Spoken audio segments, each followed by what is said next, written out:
Hi అండి. అందరూ ఎలా ఉన్నారు? బాగున్నారా? నేనైతే చాలా బాగున్నాను. మీరందరూ కూడా చాలా చాలా బాగుంటారని అనుకుంటున్నాను. ఈ పూలు చూసారా? మొన్న తెంపాను కదా లాస్ట్ వీడియోలో. సో, అవే అండి. అవన్నీ కుట్టి పెట్టి మండే రోజు ఇలా దేవుళ్ళకు అలంకరించాననమాట. సో, మండే పూజ చేశాను కదా! సో, రోజు చేస్తాము. కానీ రోజు దీపం మాత్రమే. కానీ మండే రోజు మాత్రం పటాలన్నీ కడిగి పూజ చేస్తానని చెప్పాను కదా! సో, అదనమాట. సో, ఆ రోజైతే నాకు చాలా అంటే చాలా హ్యాపీ అనిపించింది. ఎన్ని అంటే ఒక మూరకు పైగానే పూసాయి పూలు. నేను ఒక మూరే అని చెప్పాను కదా మీకు. అన్నీ కుడుతుంటే విసుగొచ్చింది. అసలు ఈ సమ్మర్‌లో వంట చేయాలంటే ఎంతగా ఓపిక ఉండదంటే అంతగా ఓపిక ఉండదు. పైగా కర్రీ, పప్పు, చారు చేయాలంటే అస్సలే ఓపిక ఉండదు. అలాంటప్పుడు పని చేయలేము, ఇంకా వంట వండలేము అన్నప్పుడు మాత్రం ఇలా సింపుల్‌గా చేసేస్తాను నేను. అదే మీకు ఈరోజు చూపించబోతున్నది. అదేంటంటే సో, కొబ్బరి రైస్ అనమాట.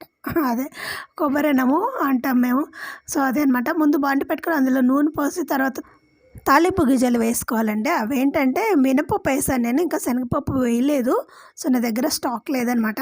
నేను శనగపప్పు చాలా తక్కువ అంటే చాలా తక్కువ యూస్ చేస్తాను.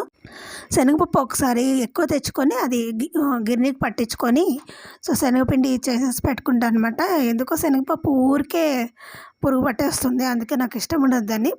సో, ఆ తర్వాత కొంచెం అంటే కొంచెం జీడిపప్పు వేసాను. అది ఉంటేనే వేసుకోవాలి, లేకంటే అక్కర్లేదు.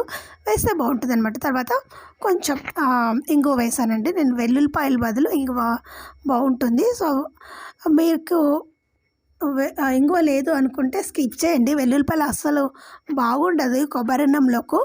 సో, కావాలంటే అల్లం వేసుకోవచ్చు. అల్లం అయితే ఇంకా చాలా బాగుంటుంది టేస్ట్.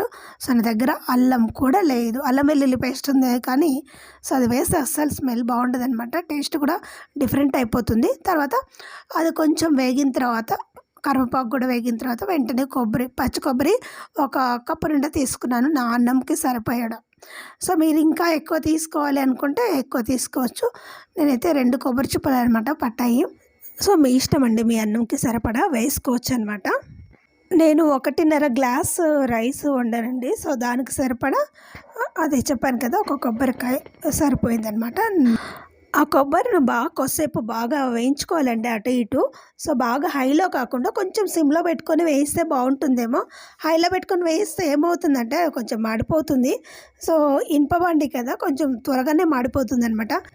వంట అయితే అంటే చాలా త్వరగా అవుతాయి. సో, కొంచెం నల్లగా అవుతాయి అనమాట ఆకుకూరలు ఒక్కటే. మిగతావన్నీ బాగుంటాయి. సో, అది వేగిపోయింది కాబట్టి వెంటనే మనం ఉడికించుకున్నటువంటి రైస్ ఉంటుంది కదా, అది పొడి పొడిగా బాగా చల్లగా అయిన తర్వాతే కలపాలి. అదే వేడి వేడమన్నా వేసామనుకోండి మొత్తం ముద్ద ముద్ద అయిపోయి అస్సలు తినడానికి కూడా కలపడానికి కూడా బాగుండదు. సో, చల్లగా అయిన తర్వాత కలిపితే అది వేడిగా అవుతుంది, తినడానికి టేస్ట్గా ఉంటుంది. సో, మీకు ఒకటి గమనించారా, నేను ఉప్పు వేయలేదు, అసలు మర్చిపోయాను అనమాట. యాక్చువల్గా ముందు వేసుకున్నా పర్లేదు, లేదంటే ఫైనల్గా కూడా వేసుకున్నా పర్లేదు. టేస్ట్ ఏమీ డిఫరెంట్ కాదు, కాకపోతే అప్పుడప్పుడు మర్చిపోతూ ఉంటాం కదా. సో, అందుకని మళ్ళీ గుర్తొచ్చి అప్పుడు నేను ఉప్పు వేసాను. సో, అన్నంకి సరిపడా ఉప్పు. ఈ రైస్ లంచ్ బాక్స్లోకి చాలా అంటే చాలా బాగుంటుంది. పిల్లలైతే చాలా బాగా తింటారు. సో, కొంచెంమంది మారం చేస్తారుగా తినకుండా. సో, అలాంటి వాళ్ళకైతే బాగుంటుంది. ఎందుకంటే కర్రీస్ కానీ పప్పన్నం కానీ పెడితే అప్పుడప్పుడు తినరారు అస్సలు. సో, దాంట్లో మా అమ్మాయి ఫస్ట్ అసలే తినదు. సో, అలాంటప్పుడు ఇలాంటి కొంచెం కొంచెం వెరైటీస్ చేసి పెడితే తను తినేసి వస్తుంది. సో, ఆమె కోసమే దాదాపు ఇవన్నీ నేర్చుకుంటాను నేను. చూసారుగా, ఫైనల్గా నేను కొంచెం నెయ్యి కూడా వేసాను. సో, మీకు అది నెయ్యి ఇష్టం లేని వాళ్ళు స్కిప్ చేయొచ్చు. సో, నెయ్యి వేస్తే ఫైనల్గా చాలా చాలా మంచి ఫ్లేవర్, అలాగే టేస్ట్ కూడా ఇంక్రీజ్ అవుతుందండి. ఒక్కసారి మీరు పైన నెయ్యి వేసుకొని వేడివేడి అన్నంలో తినండి. సూపర్ అంటే సూపర్ టేస్ట్గా ఉంటుంది. ఈ బాక్స్లో స్పూన్ పెట్టి ఇచ్చేస్తే ఆమె టీవీ చూసుకుంటూ అలా తినేస్తుంది అనమాట. నాకు మాత్రం పక్కన పచ్చడి లేకపోతే అస్సలు తినలేను. సో, కాబట్టి నేను కొంచెం మామిడికాయ చట్నీ వేసుకుంటున్నాను. ఇంతకుముందు నేను ఈ వీడియో కూడా చేసి పెట్టానండి. చాలా అంటే చాలా రోజులు అయింది ఇది చేసి కూడా. ఈ ఎండలు చూసారా, మండిపోతున్నాయి. చూడండి కిటికీలోంచి ఎంత ఎండ వస్తుందంటే అంత ఎండ వస్తుంది. మామూలుగా మా ఇంట్లో అంత వెలిగేం రాదు ఎప్పుడు. సో, అప్పుడప్పుడు అన్నీ కిటికీలు, డోర్లు అన్నీ తీస్తే ఫుల్ మా ఇల్లే ఒక బయట ఉన్నట్టు ఉంటుందనమాట. అంత వస్తది. అన్నీ మూసినప్పుడు మాత్రం తక్కువ వెలుతురు వస్తది. సో, మూసినప్పుడు కూడా ఇంత వెలుతురు వస్తుందంటే చూడండి బయట ఎంత ఎండగా ఉందో. సో, దీంట్లోకి ఫైనల్‌గా పెరుగు కానీ లేదా మజ్జిగ కానీ వేసుకొని తింటే సూపర్ టేస్టీగా ఉంటుంది. సో, ట్రై చేయండి. ఈ ఎండాకాలము అసలు పని తగ్గించుకోవాలంటే వంట చేసినా కూడా అలుపు రాకూడదంటే ఇలాంటి వంట చేసుకొని తినండి. చేసిన ఫీలింగ్ రాదు, అలాగే తినేటప్పుడు కూడా హాయిగా అనిపిస్తుంది మనసుకు. సో మీకు నచ్చితే తప్పకుండా ట్రై చేసి మళ్ళీ నాకు కింద కామెంట్ చేయడం మాత్రం అస్సలు మర్చిపోకండి. చెప్పాను కదా ఎండాకాలం వంటలు స్టార్ట్ అని. సో అదే ఇదనమాట. ఇదేమో రాగి పిండి. సో మీకు ఇంతకుముందు చాలాసార్లు చూపించాను. నేను రాగి పిండిని మొలకలు తెచ్చి తర్వాత అన్నీ కలుపుకొని తర్వాత పట్టిస్తాను. ఆ లింక్స్ కూడా నేను కింద డిస్క్రిప్షన్ బాక్స్లో మెన్షన్ చేస్తాను, ఒకసారి చెక్ చేయండి. ఇది తాగితే కడుపంతా చల్లగా, శరీరం హెల్తీగా ఉంటుందన్నమాట. పైగా మనం టీ కాఫీలో అస్సలు తీసుకోకుండా ఇది తీసుకున్నాం అనుకోండి హెల్తీగా ఉంటాము. అలాగే సమ్మర్లో మన కడుపంతా చాలా కూల్గా ఉంటుంది. అలాగే కొంచెం సేపు ఆకలి కాకుండా ఉంటుంది. సో వెయిట్ లాస్ అవ్వడానికి ఇది ఒక మంచి సీక్రెట్ అనమాట.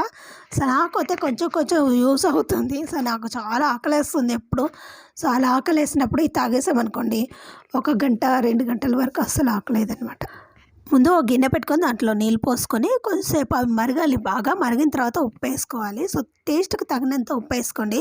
ఉప్పు ఎక్కువ వేస్తే కూడా బాగుండదు ఎండాకాలం. సో దాహం ఎక్కువ వేస్తుంది అనమాట. తర్వాత కొంచెం పక్కన చల్లనీళ్ళు తీసుకొని మనకి కావాల్సినంత పిండి తీసుకొని కలుపుకోవడమే. పిండి కొంచెం తక్కువ తీసుకోండి, ఎక్కువ తీసుకుంటే వెంటనే గడ్డగట్టేస్తుంది అనమాట అది. సో అలా కాకుండా కాసేపు ఉడకబెట్టామనుకోండి ఆ పిండి అంతా బాగా ఉడికిపోయి ఎలాంటి పిండి వాసన రాకుండా ఉంటుంది. అలాగే బాగా డైజెస్ట్ అవుతుందన్నమాట. సో చాలా ఈ ఎండాకాలంలో ఉపయోగపడేది అంటే ఈ రాగి జావ మాత్రమే. మార్నింగ్ కాఫీ టీకి బదులుగా ఇది తాగితే సో కడుపు హాయిగా ఉంటుంది. అలాగే మనకు చాలాసేపటి వరకు కొంచెం ఆకలి కాకుండా ఉంటుంది. మనం వాటర్ చీటీ మాటికి తాగుతూ ఉంటే కడుపు ఉబ్బరంగా అనిపిస్తుంది కదండి. సో ఇది తాగడం వల్ల కొంచెం రిలీఫ్గా అనిపిస్తుంది అనమాట. సో బాగా కలిపేసుకోవాలి. చూసారుగా. సో దగ్గరికి పడుతుంది, నురగగా వస్తుంది. ఈ నురగలు ఎందుకంటే మనం వేసినటువంటి ఉంటాయి కదా డ్రై ఫ్రూట్స్. సో వాటి వల్ల కొంచెం ఆయిల్గా నురగగా వస్తుంది. సో మామూలుగా కూడా వస్తుంది, కాకపోతే కొంచెం ఆయిల్గా అవ్వడం ఏంటి అంటే అదే అనమాట. సో ఆ లింక్ నేను తప్పకుండా కింద డిస్క్రిప్షన్లో మెన్షన్ చేస్తాను, ప్లీజ్ చెక్ చేయండి. సో చాలా టేస్టీ అలాగే చాలా హెల్తీ అయినటువంటి రాగి జావా రెడీ. సో ఒక్క నెల రోజులు తాగండి కాఫీ టీకి బదులుగా. సో కాఫీ టీ తాగడం వల్ల చాలా హెల్త్ ప్రాబ్లమ్స్ వస్తాయి. సో నేను కూడా తాగనని చెప్పాను, కాకపోతే ఇది అలవాటు చేసుకున్నారనుకోండి సో అది దాదాపు మర్చిపోతారనమాట, నాది గ్యారంటీ. తర్వాత నేను తాగలేదు, అది ఇంకా వేడిగా ఉందన్నమాట గ్లాసు. సో అందుకని పక్కన పెట్టేశాను. మా పాప ఒక్కొక్కటి పోసి పెట్టానమాట. సో తను కూడా చల్లగైనాక తాగుతుంది. సో ఇప్పుడు వచ్చేసి ఈవినింగ్ టైంలో కంపల్సరీ దీపం కదా, మార్నింగ్ అండ్ ఈవినింగ్. సో అలా ఈవినింగ్ టైంలో దీపం పెట్టేసి కాస్త ఉంటాయి కదా 2-3 స్తోత్రాలు చదువుకొని తర్వాత రిలాక్స్ అయ్యి కాసేపు బయటికి వెళ్ళాలి ఈరోజు. సో అందుకని బయటకు వచ్చాను అనమాట. బయటకంటే ఎక్కడో కాదు, మా ఇంటికి కొంచెం దూరంలో అనమాట. సో వచ్చి ఐబ్రోస్ చేయించుకుంటున్నాను. సో పార్లర్కి అస్సలు వెళ్ళను నేను. ఎప్పుడో ఒకసారి 2 monthsకి ఒకసారి కూడా వెళ్ళను. అది కూడా ఎప్పుడన్నా పెళ్ళిళ్ళు ఫంక్షన్లు ఏదైనా పండగలకు కూడా ఏం చేయించుకోను, జస్ట్ ఐబ్రోస్ మాత్రమే చేయించుకుంటాను. అది కూడా నెలల తరబడి ఒక 2-3 months అలా అవుతుందన్నమాట చేయించుకోవడానికి. సో నాకు ఎంత ఇష్టం ఉండదంటే అంత ఇష్టం ఉండదు, కాకపోతే మన మొహం పైన మనమే శ్రద్ధ చూపించుకోకపోతే ఎలా అండి. సో నాకైతే మొహం పైన చాలా వెంట్రుకలు ఉంటాయి. సో అవి కనపడకుండా ఉండాలంటే కంపల్సరీ ఐబ్రోస్ చేయించుకోవాల్సిందే, లేదంటే చాలా బ్రాడ్గా ఉంటాయి నా హెయిర్స్ ఐబ్రోస్. సో అందుకని కంపల్సరీ అనమాట. సో ఎక్కడికన్నా బయటకు వెళ్తున్నాం ఫంక్షన్స్ ఇంకా పెళ్ళిళ్ళు అవి ఉన్నాయంటే చేసుకోవాల్సిందే, లేదంటే అసలు మొహం అంతా చాలా నల్లగా అవుతుంది. సో ఫోర్ హెడ్ అలాగే ఐబ్రోస్ మాత్రమే. సో అన్నీ అయిపోయినాయి. తర్వాత కొంచెం కొంచెం అక్కడక్కడ షాపింగ్ చేసుకుంటూ ఆ చీర ఫాల్స్ అవన్నీ ఇవన్నీ కొన్ని కొన్ని చేసుకుంటూ వచ్చానమాట. చూసారు కదా, రేపటి కోసం ఈరోజు రెడీ చేస్తున్నారు. సో ఇది నేను అప్లోడ్ చేసేసరికి పండగ కూడా అయిపోయి ఉంటుంది. చేద్దాం అనుకున్నాను ఇదే రోజు, కాకపోతే నా వల్ల కాలేదు. తిరిగి వస్తే నాకు ఏదోలాగా అయిపోతుంది కదా. సో పైన చూడండి డేరాలు కూడా కట్టారు. మా కాలనీలో చాలా బాగా చేస్తారు అన్నీ పూజలు అవన్నీ, కానీ నేనైతే వెళ్ళలేదు. సో ఈ చూసారుగా చిన్న చిన్న కుక్క పిల్లలు పుట్టినాయి అనమాట కుక్కకు. సో వెళ్తుంటే మనసులు వెంట పడతాయి. సో కొంచెం భయంగా అనిపిస్తుంది. సో రాగానే కాస్త మొహం అవన్నీ కడుక్కొని ఫ్రెష్ అయ్యి, సో చూడండి నా మొహం ఎంత బ్రైట్గా కనిపిస్తుందో. సో ఐబ్రోస్ చేయించుకున్న తర్వాత చేయించుకోక ముందు అన్నట్టు ఉంటుంది మొహము. సో మొత్తం కనిపించిన చిన్న చిన్న వెంట్రుకలు ఉంటాయన్నమాట మొహం అంతా.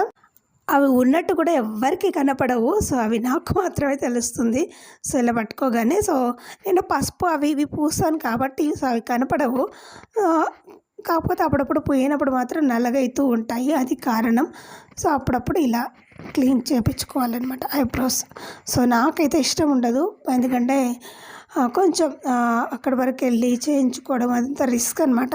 సో ఇక్కడిక్కడ దగ్గర అంటే షాప్స్ ఏమీ లేవు, ఉన్నా అంత బాగా ఏం చేయరు. నాకంటూ ఒకరిని నమ్మిన తర్వాత సో నేను కంపల్సరీ వాళ్ళ దగ్గరికి వెళ్తాను. సంవత్సరాల తరబడి అలాగే నమ్మేస్తాను అనమాట. సో ఒకరి పైన నమ్మకం కోల్పోయిందంటే అస్సలు వాళ్ళ దగ్గరికి అస్సలు వెళ్ళను. సో మాట్లాడను, ఇంకేం చేయనమాట. అది నాకుండేటువంటి చెడో మంచో నాకే తెలియదు అనమాట. చెప్పాను కదా, నేను అప్పుడు గంజి తాగలేదని మూత పెట్టేసి వెళ్ళిపోయాను. ఎందుకంటే అది చాలా వేడివేడిగా ఉంది, తాగేసరికి ఉండే టైం అయిపోతుంది. మామూలుగా 8 అంతా క్లోజ్ చేసేస్తారు. సో ఇది మెయిన్ సిటీ కాదు కదా, సో లాస్ట్లో ఉంటుంది కాబట్టి అలా ఉంటుందన్నమాట. సో కొద్దిసేపు అలా కూర్చొని రిలాక్స్ అయ్యి తర్వాత మీకు చూపించేస్తున్నాను. ఇవన్నీ సర్దలేదు, అలాగే రాగానే బెడ్ పైన వేసి మొహం కడుక్కొని కొంచెం అలా గంజి తాగేసి రిలీఫ్ అయిన తర్వాత చూపించేస్తున్నాం. ఏం లేదండి, టమాటాలు తెచ్చాను, కొన్ని పాల ప్యాకెట్లు ఏవి ఇంట్లో. మామూలుగా అయితే ఊరు నుండి తెస్తారు, కానీ ఇప్పుడు మా వారు లేరు కాబట్టి సో తీసుకొని రాలేదు, వచ్చేటప్పుడు తీసుకొస్తారనమాట. సో ఇంకా బొట్లు అవే ఉంటాయి కదా స్టిక్కర్ ప్యాకెట్స్, అలాగే ఫాలు. ఇది మీకు డ్రెస్ కుడుతుందా, ఇంతకుముందు చూపించాను నేను రిలయన్స్లో తెచ్చుకున్నానే. అప్పుడు నేను టైలర్కి ఇచ్చాను కుట్టమని, హ్యాండ్స్ అనమాట. సో అవి పోగొట్టేసింది. సో దానివల్ల మళ్ళీ నేను వేరే అలాంటిదే వెతికి కొనుక్కొని వచ్చానమాట. సో అది కూడా అంత సేమ్ మ్యాచింగ్ అని చెప్పను, కాకపోతే పర్లేదనమాట. సో అవన్నీ ఏమి ఇంకా చూసుకోం కదా, తప్పదు. సో అలాగే స్లీవ్లెస్ వేసుకోవచ్చు, కానీ కింది వరకు ఉంది, అది చాలా పెద్దగా ఉంది. సో హ్యాండ్స్ ఉంటే బాగుండేదేమో. హ్యాండ్స్ ఇప్పి ఎక్కడ పడేసిందో తెలియదు, ఇవ్వలేదని అబద్ధం ఆడేసింది అనమాట. నాకు ఇంకా వేసుకొచ్చి ఆమెతో కొట్లాడలేక ఇంకా అలాగే తీసుకొని వచ్చేసానమాట.